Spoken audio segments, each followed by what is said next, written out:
This video and this channel contain intense violence, gore, and disturbing content. If your age is under 18, if you have a sensitive mindset, and if you don't like blood, please do not watch this video.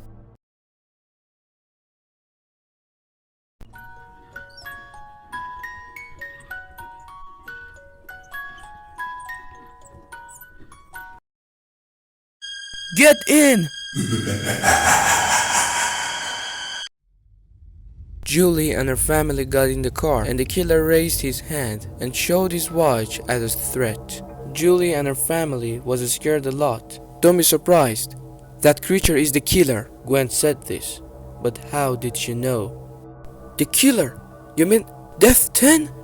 Julie's father asked in shock. You mean he's a monster? Julie's mother said with a frightened look.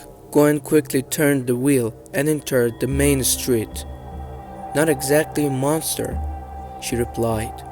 It's like he found some device that lets him transform into those things. How do you know all this? Julie asked. You're not the only one he's after, she answered. Suddenly, a police officer stepped into the road and raised a hand toward them. Gwen pulled the car over without hesitation. The officer approached the window, and Gwen slowly rolled it down, her expression tense. What are you doing out here this late? The officer asked. I'm sorry, bud, Gwen began. We've just arrived. This is the place. Thank you. Julie's father interrupted from the back seat. You're welcome, Gwen said with a tight nod, and her brows furrowed. Ma'am, he called sharply. I asked what you're doing here. Don't you know civilians aren't allowed outside after dark? I apologize. Here you go, the officer said. He wrote a fine, handed it over, and without another word turned away. Gwen's expression darkened as she glanced at the ticket in her hand.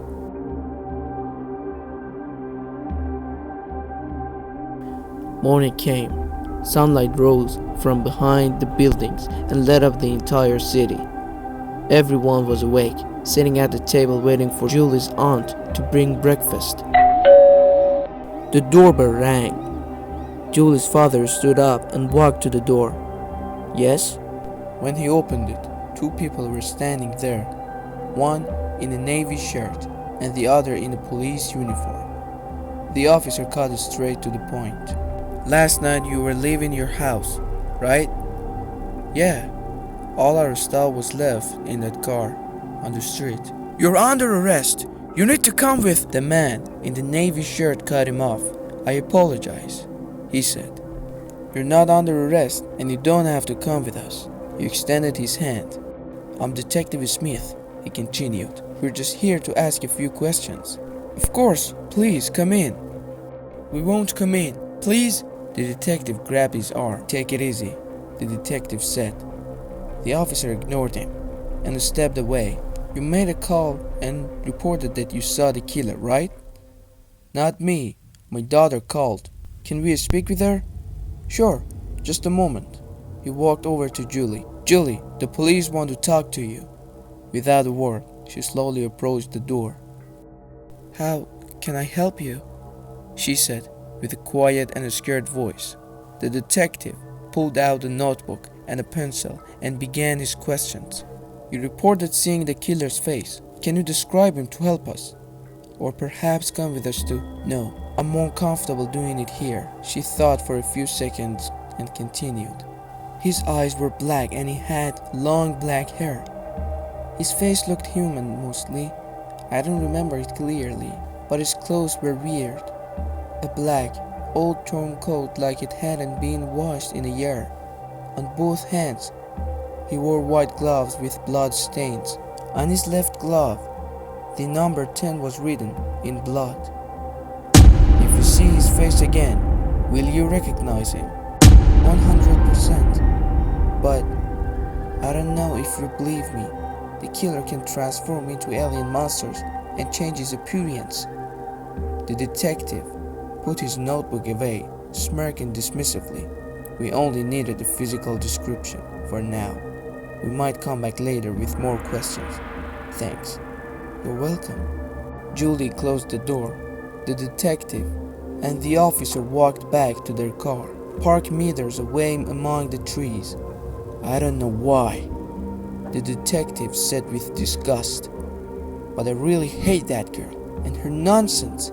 The killer can turn into alien monsters? Superstitious little silly." The officer got into the driver's seat and turned the key. The car didn't start. "What the?" he muttered to himself. "Let me check." He got out and walked to the hood. "Pop it!" he shouted. The detective popped the hood from inside the car. "Damn it! What the hell is this?" He was horrified by what he saw. The detective got out and immediately threw up.